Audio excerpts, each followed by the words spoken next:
Coming up on Confidential, the WWE relives its memories from the Mecca in sports entertainment, Madison Square Garden. I have so many great moments from Madison Square Garden. I was one of the regulars. I would go almost every month. I was one of a faithful, if you call it. It's the pulse of the WWE. It starts in New York City. It starts at Madison Square Garden.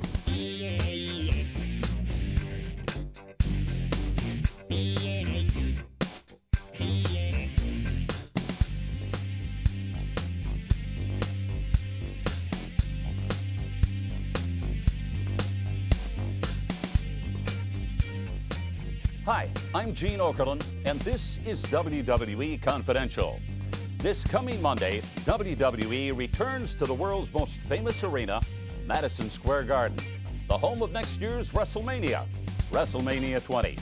There is no place more fitting to hold an event of this magnitude, considering MSG was also the site for the very first WrestleMania held in 1985. Later tonight, we'll take a look at the event that propelled the WWE to where it is today and see why Madison Square Garden was such a big reason. For the better part of the last century, wrestling has been a fixture at Madison Square Garden, and so has the McMahon family. Consider the fact that just 20 years ago, wrestling was divided into multiple territories, with the Worldwide Wrestling Federation, currently the WWE, occupying the northeast portion of the United States. The Northeast Territory enabled the McMahons to call Madison Square Garden their home. It began with Vince's grandfather, Jess McMahon, a boxing promoter for Madison Square Garden, who in 1935 started to add wrestling to the card. Eventually, Vince's father, Vince McMahon Sr., took over the business and at one point sold out MSG 21 consecutive times. For all of his amazing work, Vince McMahon Sr. was inducted into Madison Square Garden's Hall of Fame back in 1984. When Vince McMahon Jr. took over the business from his father, he took what was a small territorial company and made it into a global phenomenon. But even now, with our television programming seen in over 100 countries, the WWE still only calls one place its home.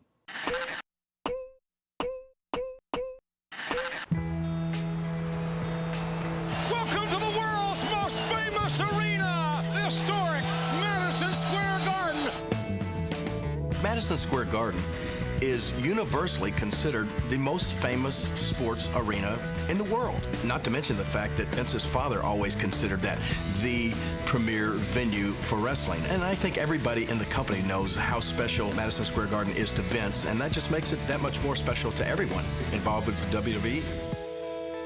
There's something so special about Madison Square Garden. I feel the presence of my grandfather there whenever we're there, and I know my dad does too.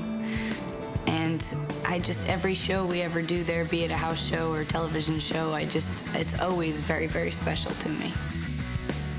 Few events at the Garden or any place else in any arena, any place, can boast of the amazing success of McMahon-produced wrestling cards.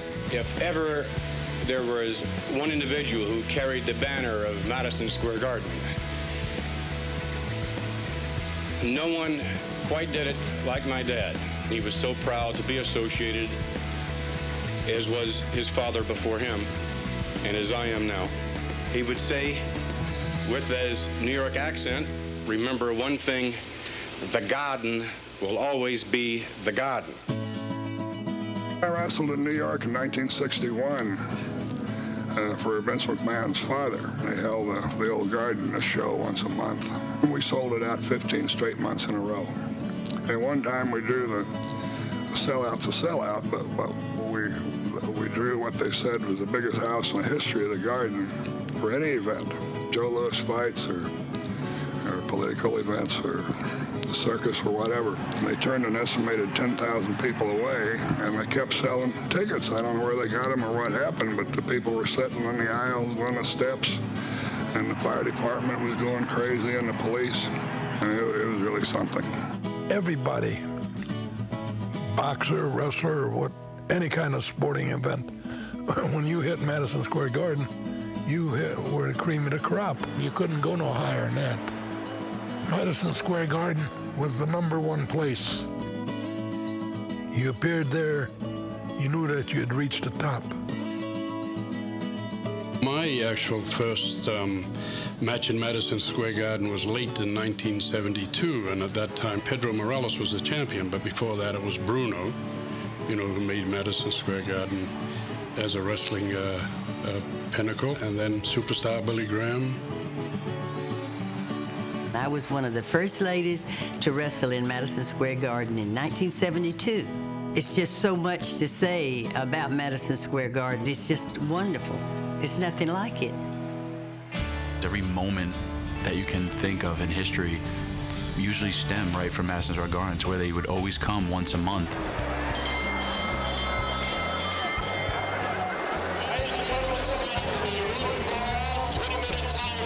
I have so many great moments from Madison Square Garden. I was one of the regulars. I would go almost every month. I was one of a faithful, if you call it. And from Jimmy Snuka diving off the cage. Superfly perch, 15 feet high. Oh my God! Sergeant Slaughter, you know, in a boot camp match against Pat Patterson.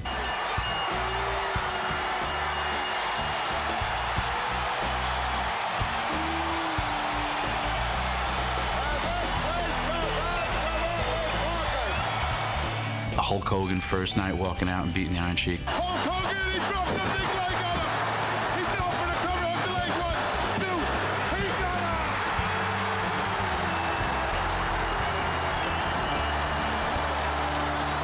him. The WWE has given me so many great moments, and they all happened in Madison Square Garden. Anytime you do something in Madison Square Garden, it's usually amplified because that's the Mecca. That's the, you know, this greatest arena on earth. So the Garden always brings out the best, not only in the performers, but the audience as well. I love you, baby! The magic of Madison Square Garden combined with the aura of WWE has always been a perfect blend. The magic that evolves in the world's greatest arena is unparalleled to anything else that you want to experience. When Rocky Maivia came out in the Garden, there was so much history there with Rocky's grandfather and his father in Madison Square Garden and the WWE that you just saw magic that night. Now there's going to be the man right there. First third-generation superstar ever. His father really made a name for himself here in Madison Square Garden. So did his grandfather, Rocky Maivia. That night when I showed up at the Garden World, I was a bundle of nerves. That day was the greatest professional moment of my life. It was phenomenal that night, wrestling Kurt Angle in the Garden at the Royal Rumble. I will never, ever forget that. I don't think I've ever heard anything like the reception that Triple H got at Madison Square Garden. The game is back in business, and this sold-out crowd in Madison Square Garden just can't get enough of it. I don't think I've ever seen anything like it, JR. I don't think I've ever heard anything like it. This is an overwhelming show of respect. It is oozing from the hearts of every fan sitting here in Madison Square Garden. I don't know of any place on earth that was more befitting of his return than Madison Square Garden. It's hallowed ground for Triple H's predecessors. It'll be hallowed ground after he's gone. So to come back on that turf, I think probably was the only place he should have come back. It's a performer's dream to play Madison Square Garden. Everything that you've ever heard was Madison Square Gardens in New York City. The first time I walked out onto the floor, and we were there like at 5 o'clock in the afternoon, and you could feel the excitement in the air.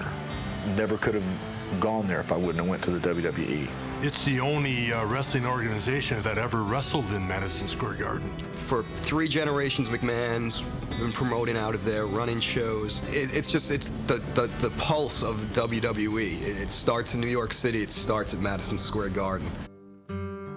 Madison Square Garden is such a special place for wrestling. It's just the atmosphere. It's what, to me, professional wrestling is all about. It's just a tradition. You know the people who walk through those curtains. You know the history of Madison Square Garden. Every great performer has been in Madison Square Garden. You just know at some time, at some moment, another piece of history is going to happen in that building. Up next, Brock brings the pain in the form of the F5. The response I get from the crowd as I get my opponent over my shoulders, I believe in their minds that they know that the end is near, and I know that the end is near. Welcome back to Confidential. This portion of the program is brought to you by Warner Brothers' Terminator 3, Rise of the Machines, in theaters Wednesday, July 2nd. By Twix, it's all in the mix. And by Castrol GTX, the motor oil is advanced as your engine. F5. It's an incredible force of nature that does nothing but destroy, and it does it with a velocity that is truly mind-boggling. With winds of upward of 320 miles per hour, the F5 tornado leaves utter devastation in its wake. In other words, here comes the pain. Upon entering the WWE just last year, Brock Lesnar has indeed brought the pain, running roughshod through the entire SmackDown roster, and he hasn't looked back. Brock's dominance can be attributed to many things, but so far, it's been one maneuver which sends shivers down the spines of the entire locker room. It's the F5, and its fury will be forever felt.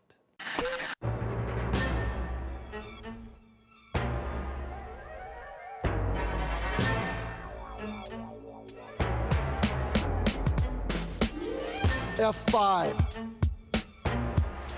I came up with it just kind of messing around one day in the ring, and I was watching a bunch of Japan wrestling video, and Johnny Laurinaitis, one of the road agents, saw me practicing a move similar to it and decided that we incorporate both of them and use it as a semi kind of DDT, kind of spinning DDT where the guy's on my shoulders, and it turned out it looked pretty devastating and was effective. And I liked it.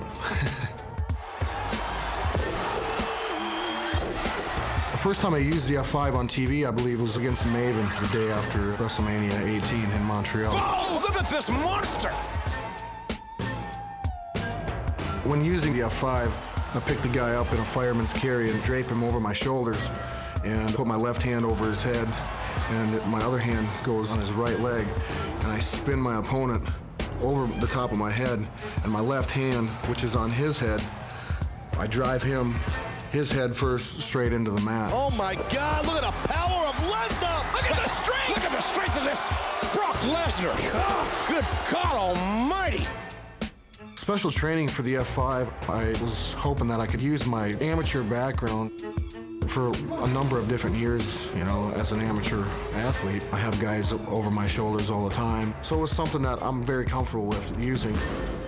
The main factor that helps me out to even do this move was squats and the log carrying exercises that I've done as an amateur wrestler. My favorite memory of using the F5 was the first time I did it at the Big Show. F5! F5! Oh my God! No way! No way! F5! Lesnar has F5! 500 pounds! That was a feat in itself, you know, because he's a heavy load. Also, probably against Rikishi and Mark Henry, you know, because both those guys are well over 350 pounds. Look at this. This is scary. Oh, man. I don't know there's another human being alive that could execute that move. How strong is Lesnar? The response I get from the crowd as I get my opponent over my shoulders, I believe in their minds that they know that the end is near. When I do the F5, I know I've won the match. There's no doubt in my mind. So when I get the guy over my shoulders, and as I'm rotating him, I know that the end is near, and I've overcome yet another opponent.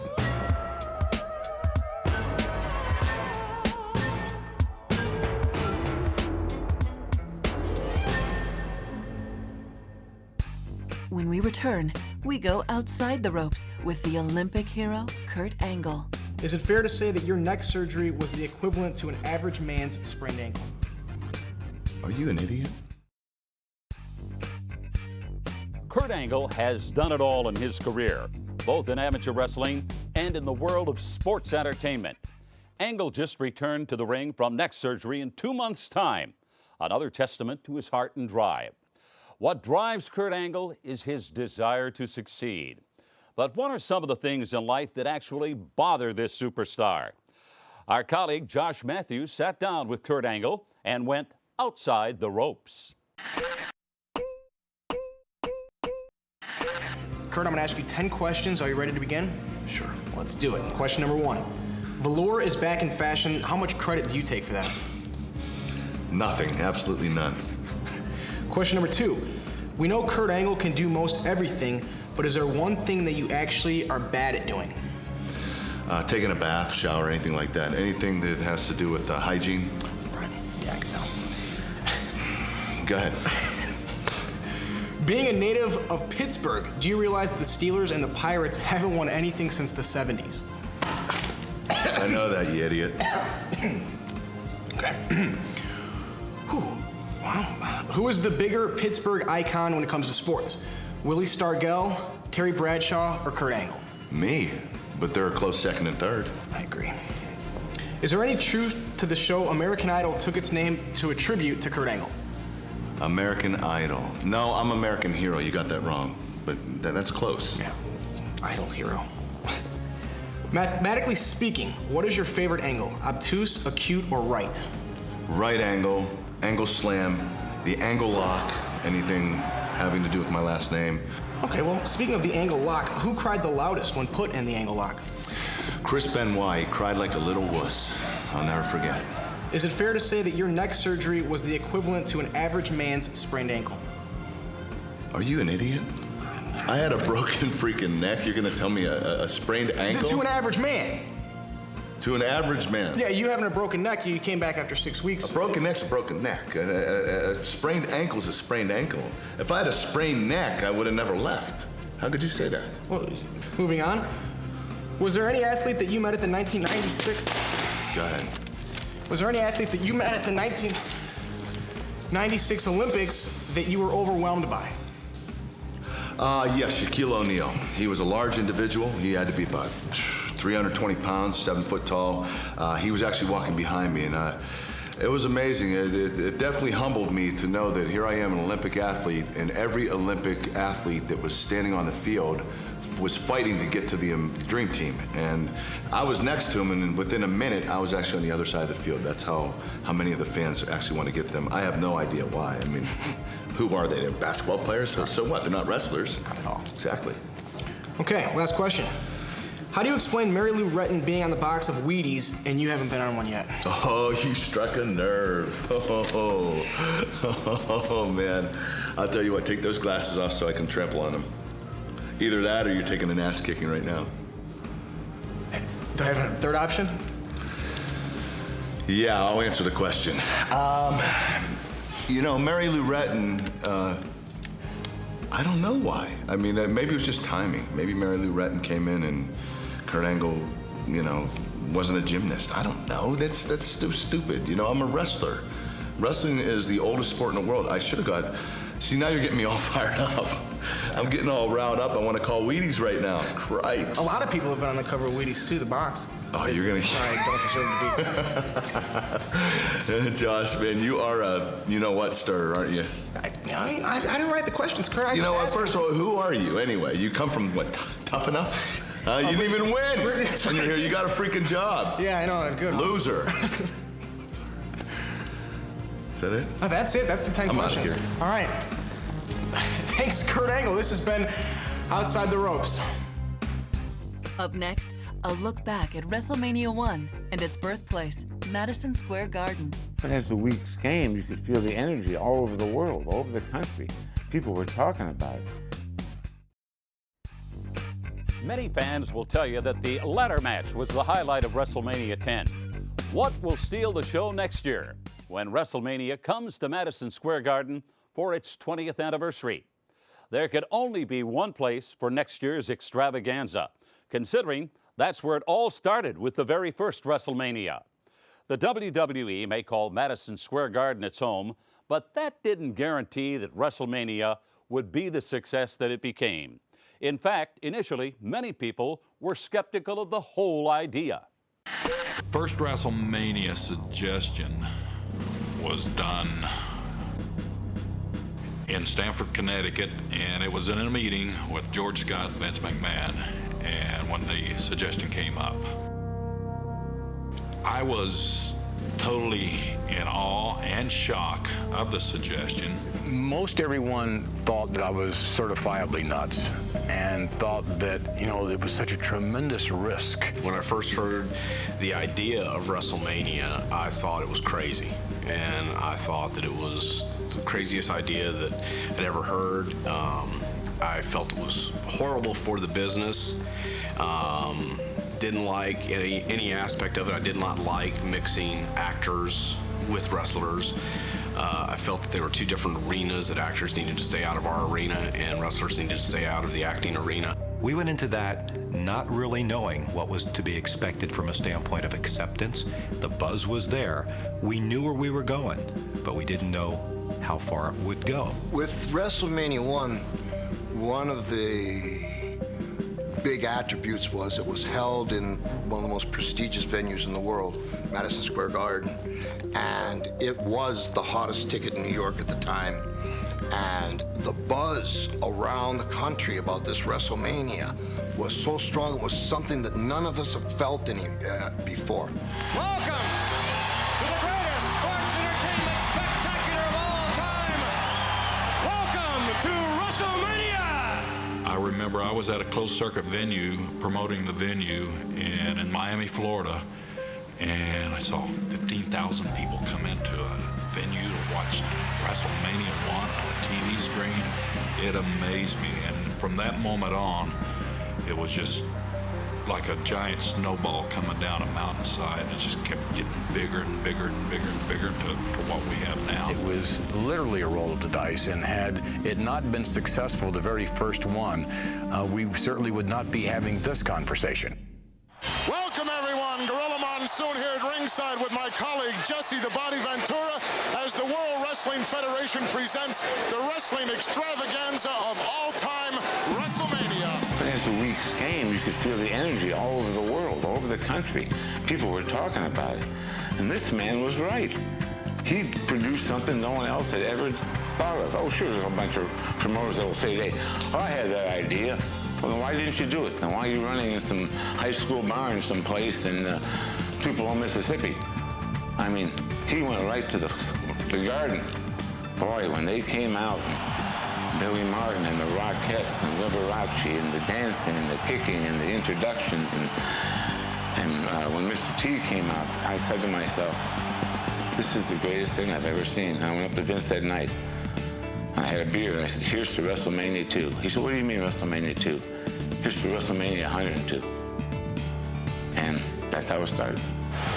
Ladies and gentlemen, in just a few moments, we will have our main event.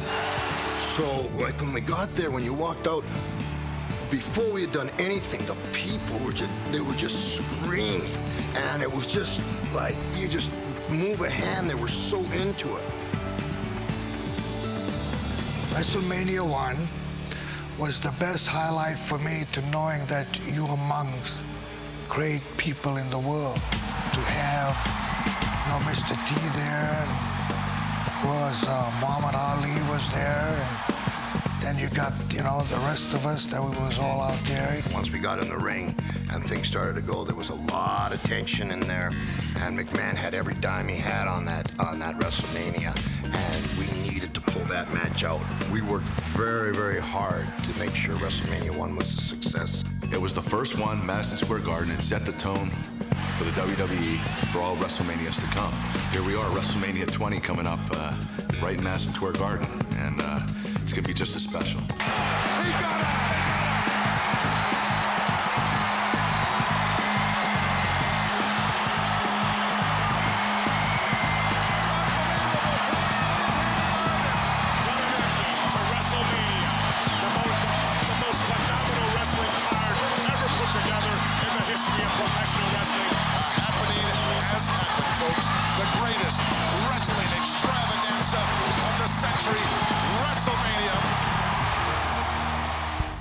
Up next, the 16-time world champ gets a kick out of the Outback.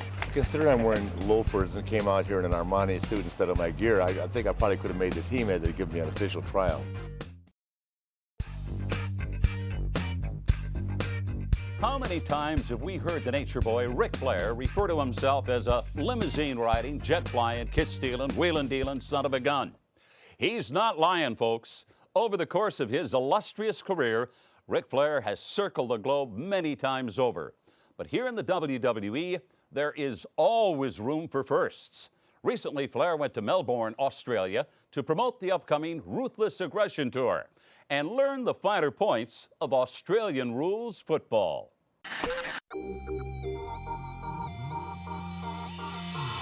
I'm here today as part of the promotion, for the WWE. We're back in Melbourne with a show on July 31st. We're excited about coming back, and part of the publicity tour was to be able to come out here and meet the guys that play for the AFL. Hi, mate. Nice to meet you. How are you, sir? Very nice to meet you. It's weird when you see someone on TV, you actually get to meet them in person. It's fantastic. Yeah, Australia's a fabulous place to, I'm sure a fabulous place to live, but a great place to visit. Phenomenal. Excellent. Thought he'd actually be a little bit taller, but his width and his strength was fantastic. And Turin, I was surprised at how big these guys are. Some of them are really good-sized guys. And obviously, I love his hair. That's what I love about him. Front row tickets for these guys. We get Thank you. Jumper to present you. Thank you very much. Club jumper. Hopefully it'll fit you, extra large. Yeah, I'm sure it will. Thank you. Boys just want to make sure Stacey Keebler's coming as well. Yeah. Really hit him. So that's about it. And the idea is to get it through the two big sticks down there. That's 6 points if you get it through there. Just kick it like you just whack into it, mate. All right.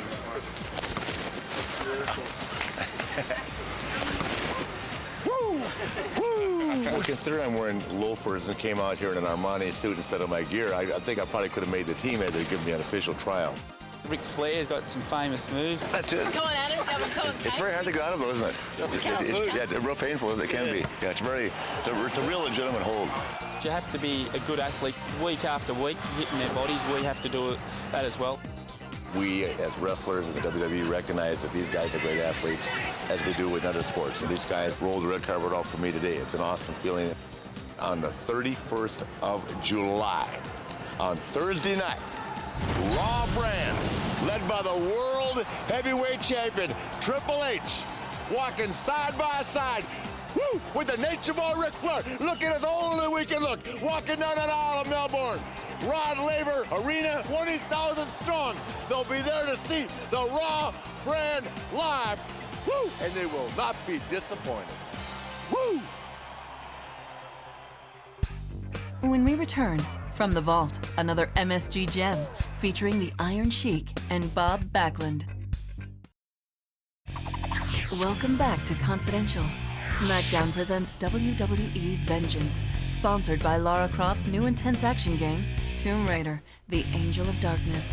Vengeance is coming to you live Sunday, July 27th from the Pepsi Center in Denver, Colorado, and will be available exclusively on pay-per-view. Oh, how you doing? I'm Nunzio, 1/3 of the Full-Blood Italians. And if I had to go to the vault and pull out my favorite match, well, there's many favorite matches I had, but it would have to be Bob Backlund versus the Iron Sheik, December 26th, live from Madison Square Garden. That was definitely special to me because I was sitting there in attendance. But enough of that. Let's go to the vault and check out the action.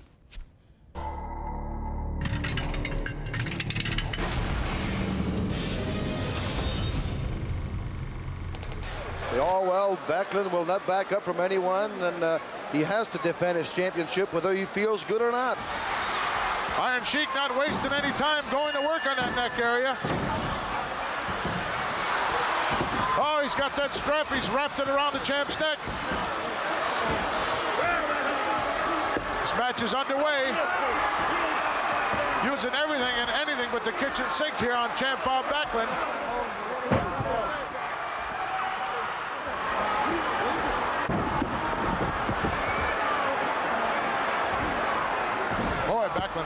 You know what?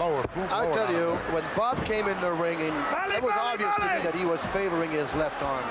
And maybe it was not obvious to the Iron Sheik, but Blase, the kind of pro that he is, probably realized that, probably saw that, and probably told the Sheik, get on that arm. Backlund obviously in a great deal of pain now as he used that left arm to take the Sheik over, and it caused him a great deal of pain to do that. Look at him. Really punishing Bob Backlund, and at the same time yelling, Iran, Iran #1.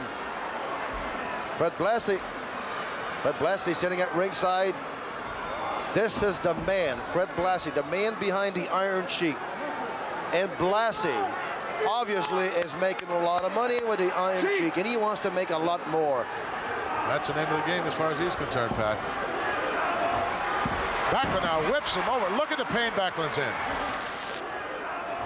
I can't believe Backlund has not been able to do nothing so far. He's obviously hurt worse than we anticipated. Well, as we mentioned earlier, he was headbutt by Bob. He was working out earlier.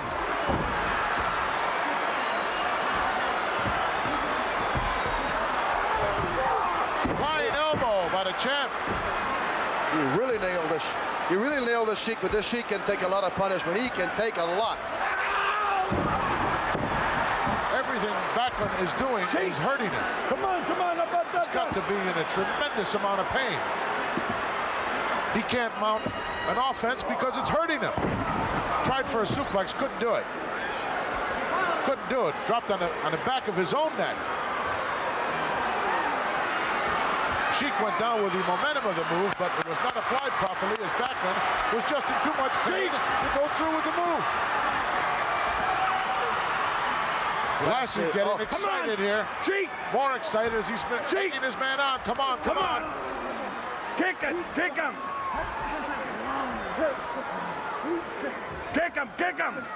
Yes, sir. Yes, sir. We can hear Fred Blassie as he's spitting words of encouragement out.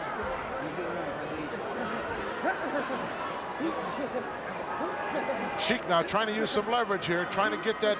He's got both arms. There's Arnold Skaaland, very concerned look on his face. And rightly so, because the champ is in trouble. Well, he's got both arms barred behind him here, Pat, trying to lock him up to bring him over and switch him around on top to make those shoulders go down, and Backlund in a great deal of pain. Skaaland may look concerned, there's no question about it, but I'm sure Skaaland has a lot of confidence in Bob Backlund. He has wrestled the toughest, the biggest, the strongest, and he came out on top. Many a night we thought he was through, Pat. Oh. And he reaches down inside and pulls out something from somewhere, like he's doing right now. Well, I think it's because simply he's a really, really well-conditioned athlete. Oh!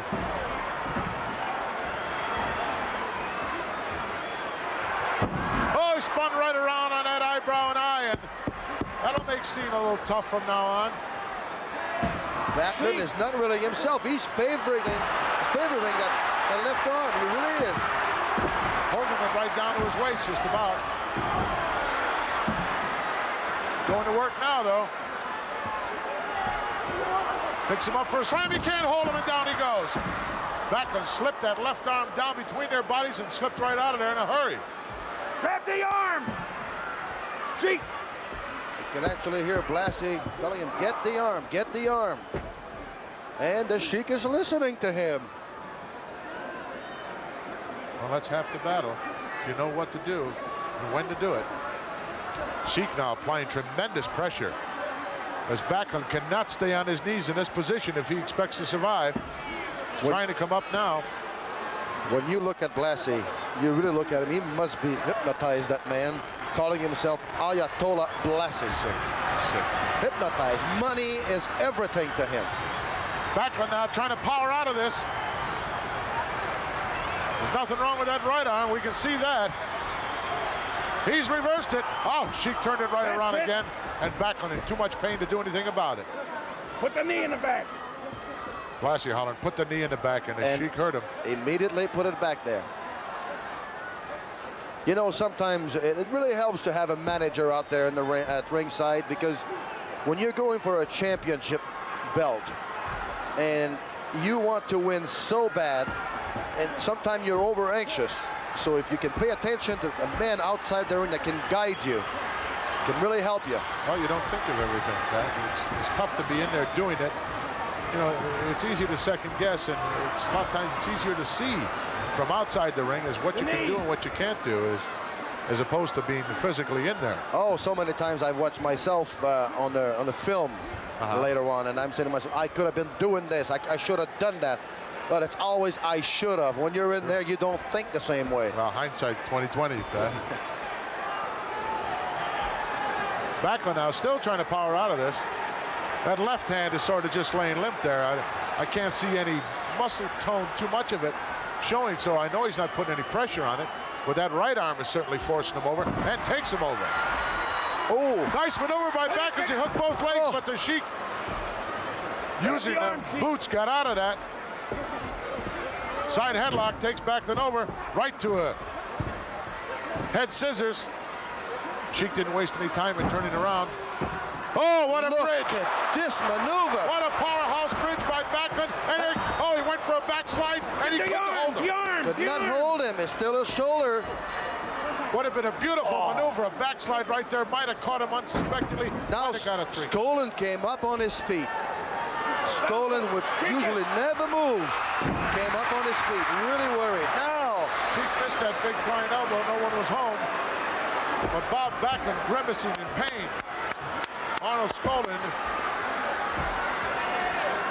watching intensely. Nothing he can do but watch. Suplex now. No, Bob Backlund slips behind.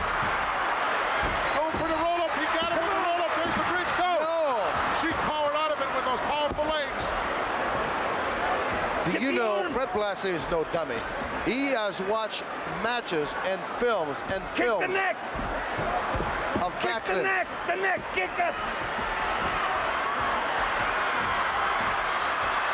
Sheik now going for the camel clutch. Kick it. Kick him. Not sure what to do. Blassie's telling him to kick him. He's waiting for Bob to sit up so he can grab that camel clutch of his. Kick him. Now he's got it. He hooked Backlund back. He's ready to center the ring. Pull on it. Oh, look at the pressure he's putting on. Look. He's sitting right on that lower back. Is he ever pulling on it? Pull on it. And Backlund's got a bad neck. Pull on it. Oh, no. Backlund did not submit. Arnold Skolin threw something into the ring. That's the same as a submission. If I'm correct, that's the same as a submission. We have a new champion in the World Wrestling Federation. Arnold Skolin, knowing that Bob Backlund would not quit, threw the towel in. I can't believe it. I am stunned. That was another classic from Madison Square Garden. Iron Sheik defeats Bob Backlund for the WWE Championship. So many memorable moments stem from Madison Square Garden, and you can be sure many more will follow. This Monday, Raw will be live from the home of WrestleMania 20, and SmackDown will also emanate from MSG this coming week. That's all for this time around. I'm Gene Okerlund, reminding you, if you see and hear it here, it's confidential.